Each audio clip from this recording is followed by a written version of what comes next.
1982년도 광고더라고요. 어떻게 알았냐 봤더니 TV를 사신 분에게는 83년도 가계부를 드립니다. TV를 사면 뭘 줘요? 가계부를 준다는 거죠. 아마도 82년도 연말에 TV를 이렇게 좀 많이 한 것 같아요. 가계부 저기 아이고 죄송합니다. 그러니까 TV를 보면 14인치입니다, 여러분.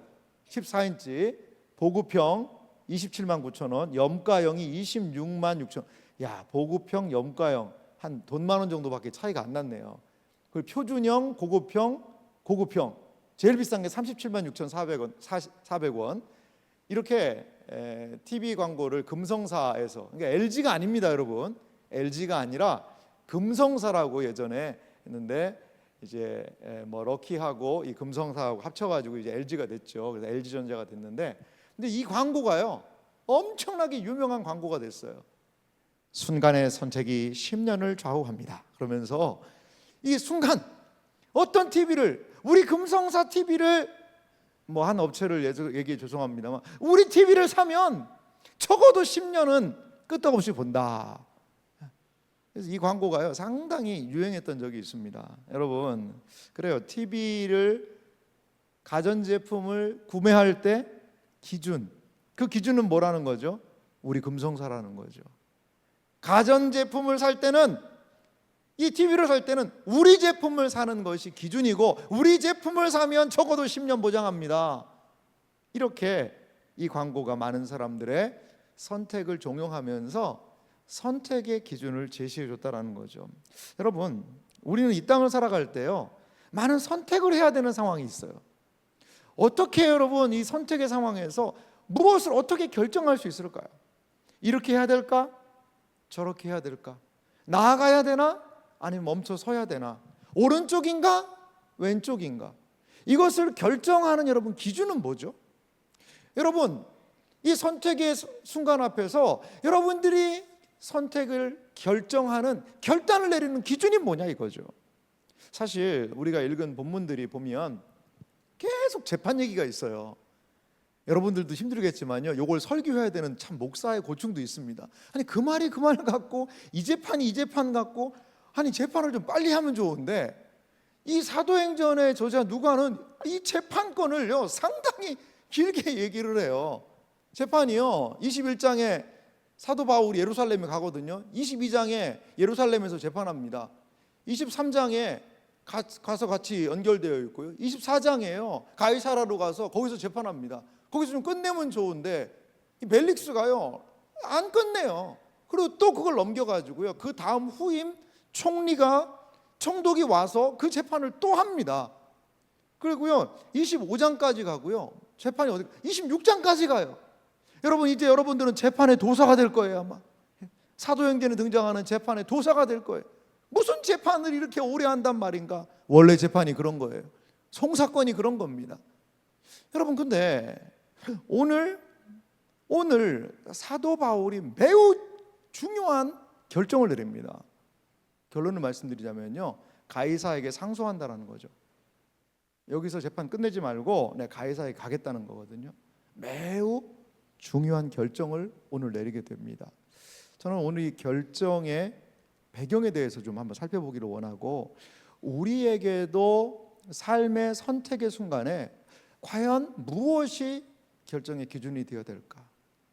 순간의 선택이 10년을 좌우한다 라는 이러한 말처럼 그 순간의 결정이 우리의 많은 상황들을 좌우할 텐데, 그렇다면 그 결정의 기준은 무엇이어야 할지를 오늘 이 말씀을 통해 함께 살펴보기를 원합니다. 오늘 성경 말씀에 보니까요 베스도라는 사람을 소개하고 있습니다.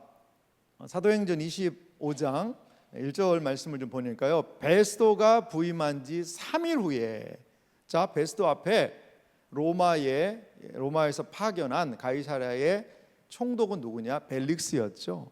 벨릭스가요 이 사도 바울 재판을 좀 빨리빨리 진행하면 좋은데요, 몇 년 걸린 줄 아세요? 2년간요 그냥 뒀어요. 손 안 댔습니다. 그리고서는 자기는 그냥 훅 떠나버렸어요. 그러니까 그 다음 사람 베스도라는 총독이 온 거죠. 그러면서 가이사랴에서 예루살렘으로 올라가니, 가이사랴는 총독이 머무는 관저였고요, 예루살렘으로 올라갔다라는 표현을 합니다. 그래서 예루살렘에서 대제사장들과 유대인들, 높은 사람들, 이런 사람들을 만나니까 이 사람들이 바울 얘기를 하면서 고소를 하는 거죠. 3절에 보니까요, 이 유대인들의 속셈이 명확하게 등장합니다. 베스도의 호의로 바울을 예루살렘으로 옮기기를 청하니 이는 길에 매복하였다가 그를 죽이고자 함이더라. 속내가 분명히 있는 거죠. 정리된 내용을 한번 보실래요? 이 베스도라는 인물은요, 벨릭스의 후임 총독이었는데요, 약 3년간 정도 다스렸던 것 같아요.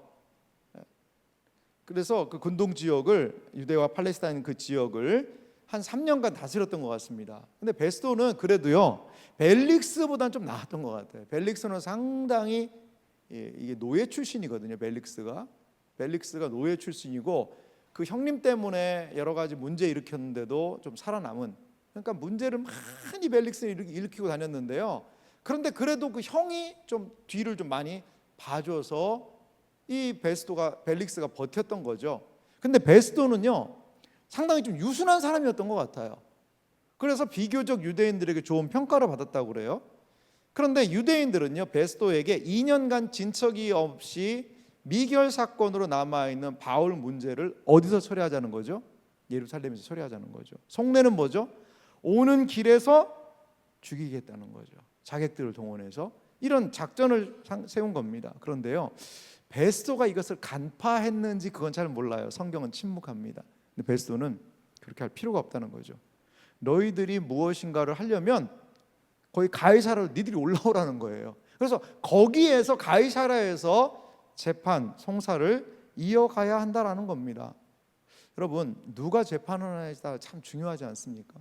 누가 과연 재판 자리에서 재판을 할 것이냐, 어떻게 보면 우리는 기대가 돼요. 누구보다는? 벨릭스보다는 베스도가 차라리 기대가 된다는 거죠. 벨릭스는요, 바울 자주 불렀잖아요. 왜? 무엇 때문에? 돈 받으려고, 돈을 좀 뇌물이라도 받으려고 그렇게 했던 벨릭스보다는 차라리 베스도가 낫지 않나. 아니, 그리고 이 유대인들의 환심을 사고, 여러분, 이 베스도가 예루살렘에 가 있을 때 얼마나 유대인들이 구워 삶았을까요? 정말 좋은 거 다 해주고 좋다는 거 다 해주면서 아마 이 지도자를 구워 삶아서 니들 뭐 하는데 그러냐? 아이, 바울 그 사람 여기 와서 재판받게만 해주세요. 뭐 그래? 뭐 그거 뭐 어렵지 않지. 뭐 죄수 하나 이동하는 거 그게 뭐 어렵나? 라고 할 수 있는 상황이에요. 그런데요, 베스도는 아니야, 그렇게 하지 마라. 니들이 재판받으려면 가이사랴로 와라. 이렇게 이야기를 합니다. 자, 이제 사도 바울은요, 베스도 앞에 서게 됩니다. 사도행전 25장 6절과 7절 말씀에 보니까요, 이렇게 성경 말씀이 이어지고 있습니다. 두 절은요, 우리 다 같이 한번 읽어볼까요? 함께 같이 읽겠습니다. 베스도가 그들 가운데서 8일 혹은 10일을 지낸 후 가이사랴로 내려가서 이튿날 재판 자리에 앉고 바울을 데려오라 명하니, 그가 나오매 예루살렘에서 내려온 유대인들이 둘러서서 여러 가지 중대한 사건으로 고발하되 능히 증거를 대지 못한지라. 아멘. 자, 이 상황 아시겠죠? 베스도가 예루살렘에 8일 혹은 10일을 지낸 후, 뭐 8일 동안인지 10일 동안인지 정확하진 않은데 그 근방까지 포함됐는지 정확하게 알 수 없습니다만, 그래도요 한 10일 정도 예루살렘에 머물다가 가이사랴로 내려갔습니다. 예루살렘은 올라가고 가이사랴는 내려가고, 예루살렘은 상당히 높은 지역이거든요. 그래서 그런 표현도 쓰고, 뭐 예루살렘을 조금 더 중심적으로 보는 관점도 있는 것 같아요. 우리가 상경, 뭐 하행선, 상행선 이런 표현을 쓰듯이 말이죠. 자, 그리고 이 베스도라는 사람이 상당히 저는 열정이 있는 사람 같아요. 한 10일간 출장 갔다 온 거잖아요. 출장. 그러면 야, 아이고 내가 좀 한 일주일 쉬었다가 하자 이렇게 할 수 있는데요, 이튿날 도착하자마자 바로 그 다음 날 재판 자리에 딱 앉습니다.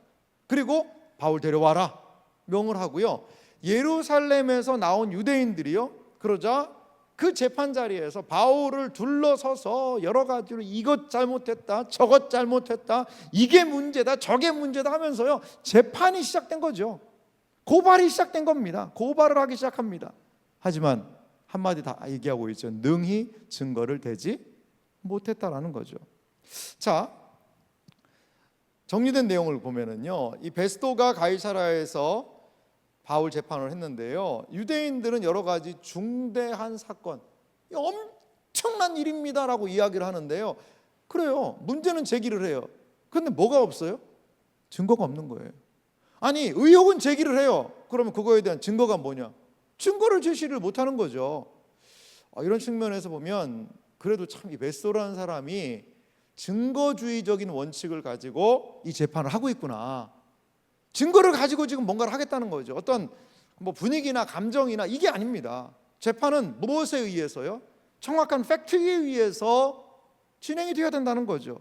적어도 그런 부분에서 이 베스도는 우리에게 기대를 갖게 합니다. 사도 바울은요, 자신의 무죄를 주장해요. 왜? 증거가 없기 때문이죠. 의혹만 있고. 그러면서요, 25장 8절에 이렇게 얘기합니다. 바울이 변명하여 이르되 유대인의 율법이나 성전이나 가이사에게나 내가 도무지 죄를 범하지 아니하였노라 하니, 여기에서 유대인들이 제기한 문제가 뭔지를 알 수가 있는 거예요. 어떤 문제죠? 율법 문제입니다. 율법 문제. 그리고 또 무슨 문제예요? 성전에 관한 문제예요. 성전을 더럽혔습니다. 뭐 어떻게 더럽혔냐는 거죠. 율법을 어겼습니다. 내가 결례 행하러 갔는데 뭔 율법을 어겼냐는 거죠. 가이사에게 어디로 가든지 소요가 일으키는니다. 소요는 당신들이 일으킨 거 아닙니까? 이렇게 얘기하는 거거든요. 여러분, 이 유대인들의요, 예수님도 마찬가지지만요, 전술이 뭔지 아세요? 종교적인 문제를 끌고 들어와요. 그래서 이걸 뭐로 둔갑시켜요? 정치적인 문제로 탁 둔갑시키는 거예요. 예수님이 그랬거든요. 예수님의 죄목이 뭔지 아세요? 산헤드린 공회에서 예수님을 죽여야 된다라고 할 때 내세운 그 죄명이 뭐냐면 신성모독이라는 거예요. 네가 하나 사람이면서 무슨 하나님의 아들이라고 그러냐? 너는 신성모독이다. 이게 예수님 죄명이에요. 그런데 빌라도의 법정에 가서 예수님의 죄명이 바뀌어요. 와, 참 정말 예수님의 죄명이 바뀝니다. 뭔지 아세요? 이 사람이 자기를 뭐라고 그러느냐? 자기를 왕이라고 합니다. 종교적인 문제에서, 신성모독의 종교적인 문제에서 빌라도 앞에서는 뭐냐면 자신을 왕이라고 한다는 건 뭐냐면 반역죄, 정치적인 문제로 바뀐 거예요. 이게 유대인들이 재미 본 일입니다. 사도 바울도 마찬가지였잖아요. 이 사람이 가는 곳마다 이 사람은 전염병입니다. 가는 곳마다 소요와 폭동을 일으켜서 로마 제국을 뒤흔들려는 푸른 세력입니다 라고 이야기를 하는 거예요. 뭔 문제로 시작해서? 성전을 더럽혔다라는 그것, 이방인을 끌고 들어가서 성전에 들어갔다라는 유대인의 법을 끌고 들어와서 이렇게 소요를 일으켰다는 것으로 정치적으로 뒤집어 쓰이려는 유대인들의 모습이 분명히 있거든요. 사도 바울 분명히 얘기합니다. 유대인의 율법 어기지 않았습니다. 성전 더럽히지 않았습니다. 그리고 가이사에게 위해가 될 수 있는 이 제국의 법과 통치를 뒤집어 엎으려는 그런 것 하지 않았다라고 명확하게 사도 바울은 이야기하고 있는 것입니다. 참 유대인들이요, 얼마나 사도 바울을 미워하고 있는지를 여기서 볼 수 있습니다. 그리스도로 말미암는 복음의 역사가 흥왕하게 일어나는 것을 이들은 거부하고 배척하고 저 바울만 죽이면 이 그리스도의 복음이 사그러들 것이다라고 그들은 아마도 생각했던 것 같습니다. 그러나 이들은 아무런 증거를 제시할 수 없었다라는 거죠. 자, 이제 사도 바울이 한 행동을 합니다. 그것은 무엇이냐면 가이사에게, 가이사가 누구죠? 가이사는 그 당시에 황제입니다. 황제. 로마의 황제 앞에서 재판을 받겠다라는 것이 가이사에게 상소하는 그런 거예요. 자, 10절 말씀 보니까요, 이렇게 바울이 얘기합니다. 바울이 이르되 내가 가이사의 재판 자리 앞에 섰으니, 자, 누구 앞에 지금 서 있죠? 베스도 앞에 서 있거든요. 그런데 이게 베스도 앞에가 아니라 이거는 내가 로마 시민으로서 누릴 수 있는 황제가 만들어 놓은 법의 절차에 따라서 내가 지금 재판받고 있는 사람입니다. 그거를 명확하게 지금 하고 있는 거죠. 섰으니 마땅히 거기서 신문을 받을 것이라. 당신도 잘 아시는 바와 같이 내가 유대인들에게 불의를 행한 일이 없나이다. 만일 내가 불의를 행하여 무슨 죽을 죄를 지었으면 죽기를 사양하지 아니할 것이나, 만일 이 사람들이 나를 고발하는 것이 다 사실이 아니면 아무도 나를 그들에게 내줄 수 없나이다. 내가 가이사께 상소하노라 한대. 참 사도 바울이 담대하게 이야기를 하고 있습니다. 여러분, 그 정리된 내용으로 한번 가볼까요? 로마 시민인 이 사도 바울은요, 재판에서 불리한 그러한 신문을 받을 경우에 가이사의 법정에 상소할 수 있는 권한이 있었습니다. 이게 로마 시민에게 주는 권한이에요. 우리 대한민국 우리 국민인 우리에게도 여러분 법적인 권한이 있는 거 아시죠? 변호사를 선임할 권한이 있습니다. 그리고요, 재판에서 나에게 여러 가지를 증언할 수 있고, 그리고 지방법원에서, 고등법원에서, 대법원에서 3심의 재판을 받을 수 있는 권리가 우리에게 있어요. 그냥 한 번 재판 받고 모든 나의 형을 확정시키고 끝내버릴 수가 없어요. 물론 상고를 포기하면 그렇지만 말이죠. 하지만 계속해서 상고를 하면 3심을 받을 수 있는 권한이 우리에게 있다는 거죠. 그런데 이 놀라운 권한이 2000년 전에 로마 시민들에게 그 사회는 이걸 보장해 줬다는 거예요. 참 법이 발달한 곳이 바로 로마였거든요. 로마는요, 이 법이 발달합니다. 이것이 로마의 모습이었는데요. 그런데요, 이게요, 이 상고를 하는 이유 중에 또 하나가 유대인들이 계속 얘기하니까 이 베스도도 유대인들의 좀 환심을 사기 위해서 너 예루살렘 가서 좀 재판 받을래? 거기 이 사람들이 요구하는데 한번 해볼 거냐라고 이야기를 한 거죠. 물론 예루살렘으로 가다가 죽이려는 그들의 의도성이 분명히 있습니다. 그런데요, 이 사도 바울이 가이사에게 상소한다는 이게요, 보통 어려운 게 아니거든요. 사실은요. 지금 어디에 있죠?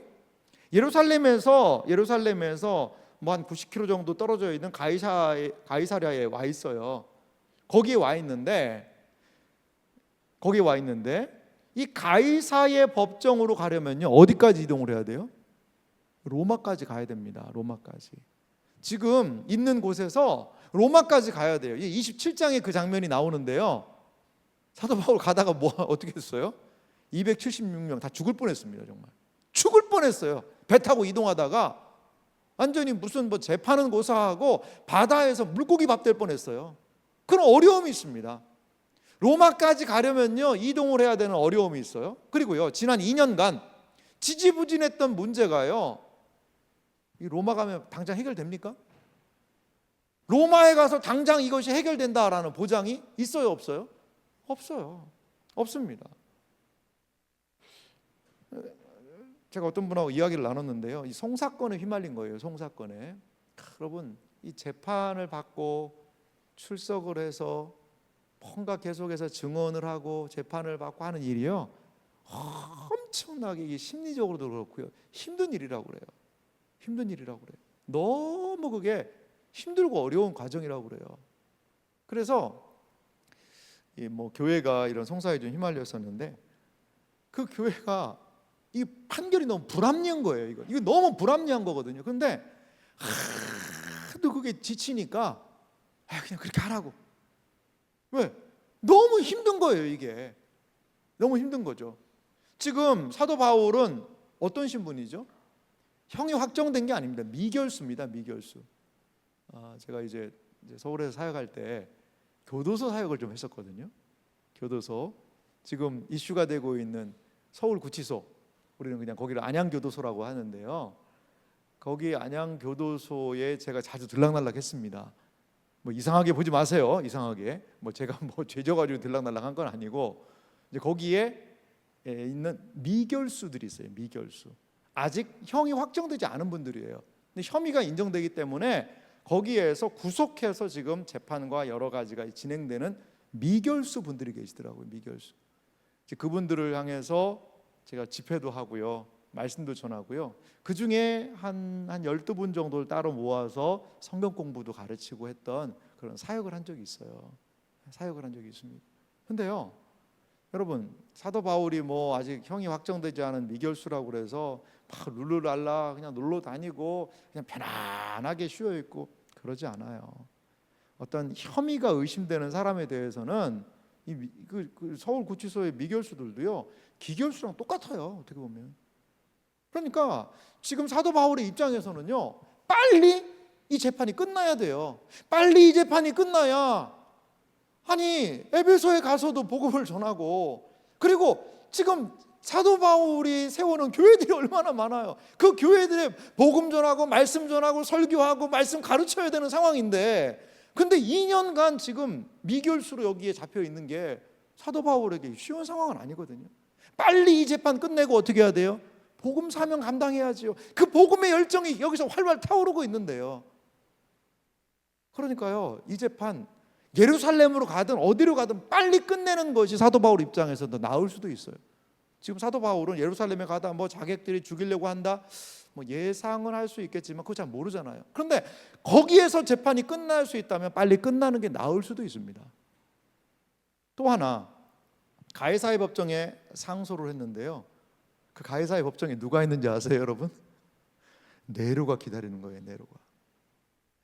총알 피하다가 뭐 맞는다는 얘기가 있어요? 대포 맞는다는 얘기가 있어요.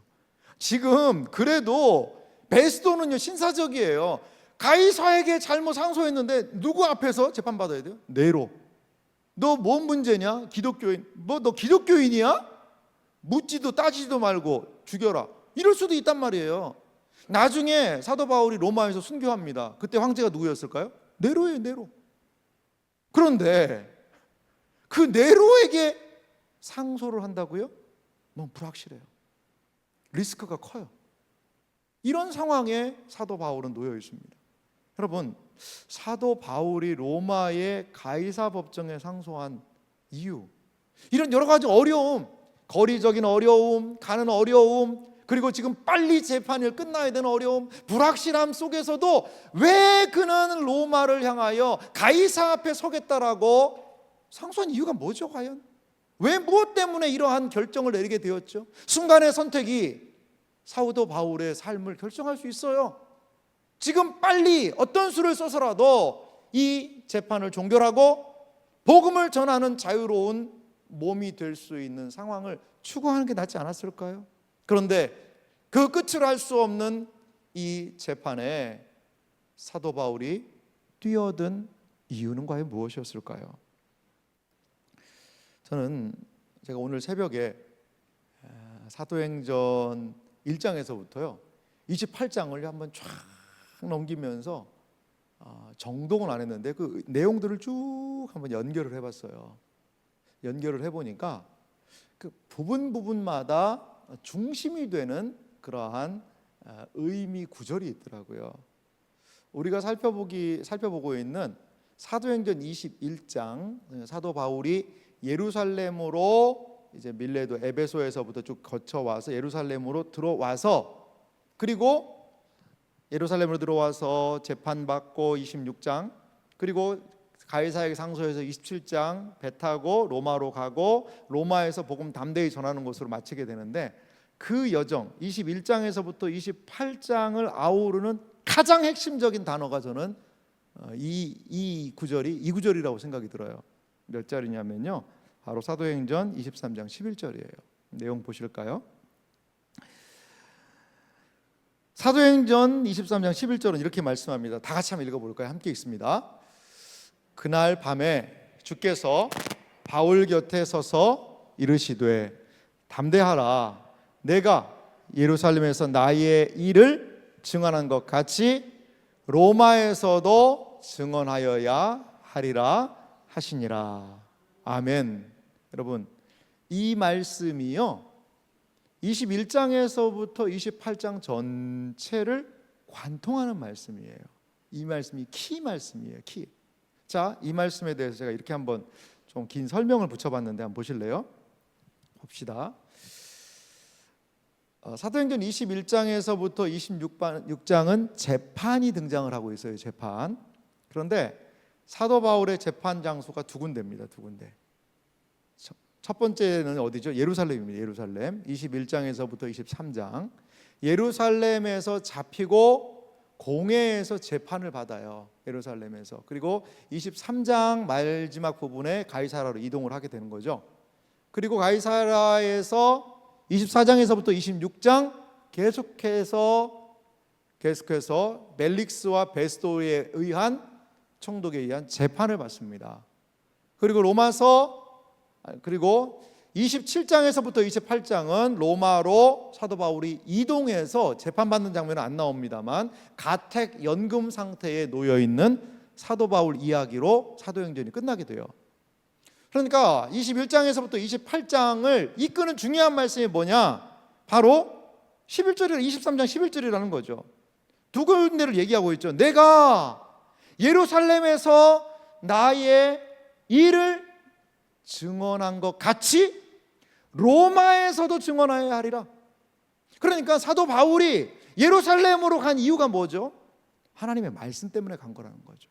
많은 사람들이 반대했습니다. 가면 안 됩니다.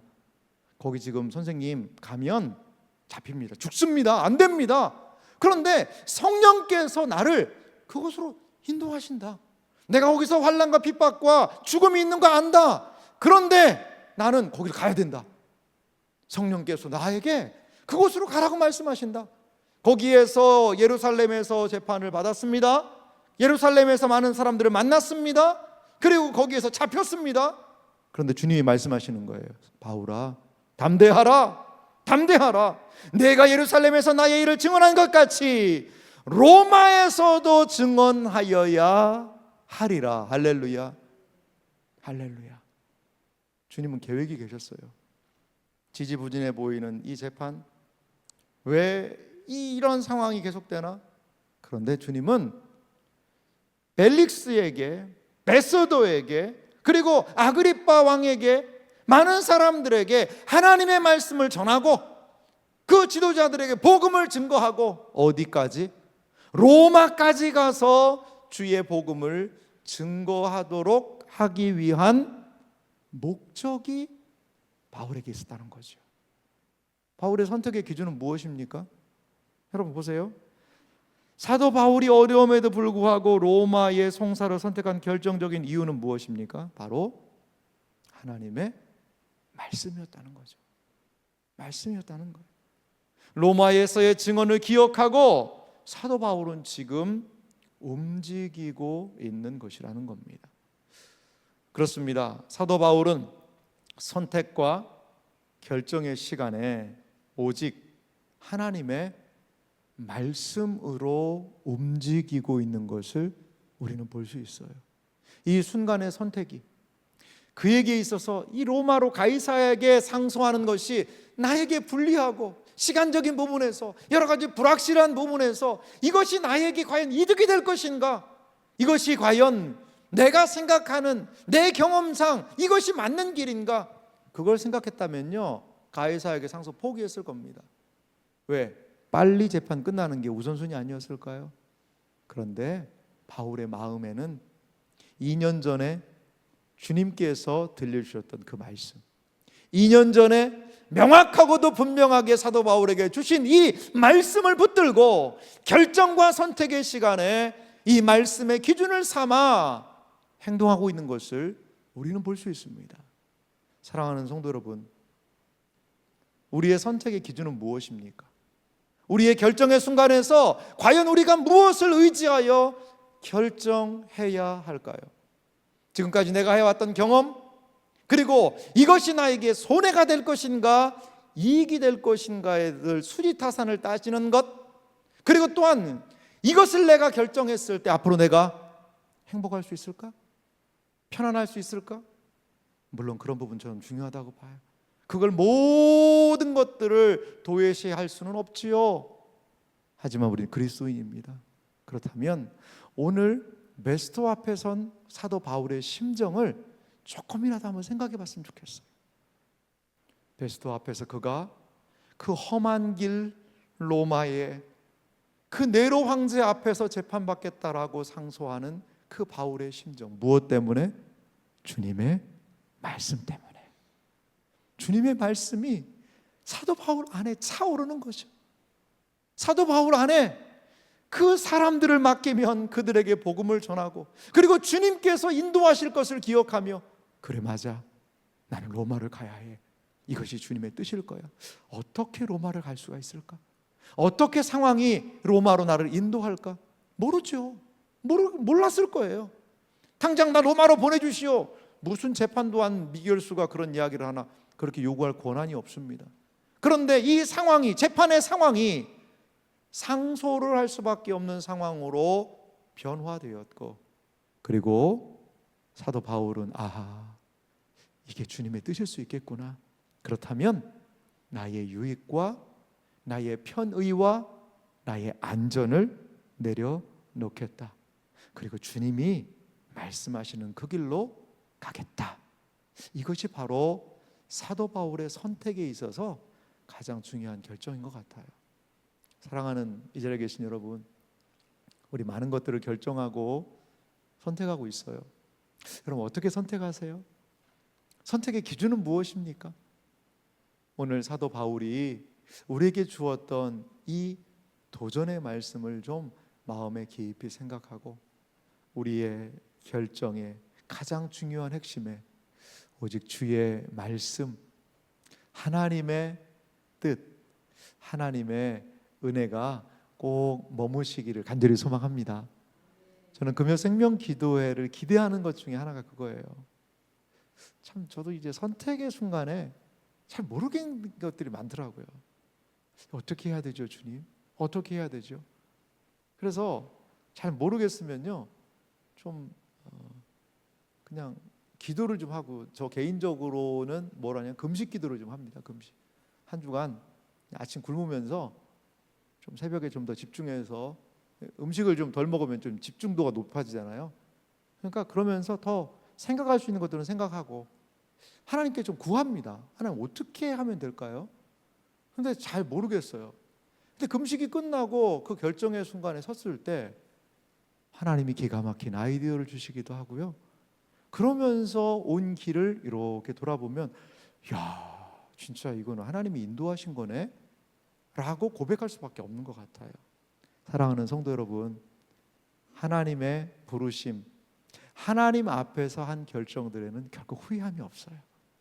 그것을 마음에 생각하고 기도하십시오. 그래서 너무 빨리 결정하려고 하지 마시고 하나님 앞에 머무세요. 그리고 하나님의 말씀을 생각하세요. 바울처럼. 그리고 하나님 앞에서 내 이익보다도 주의 말씀을 따라 움직이고 선택하고 결정할 수 있는 여러분들이 되시기를, 그리스도의 사람들이 되시기를 주님의 이름으로 축원합니다.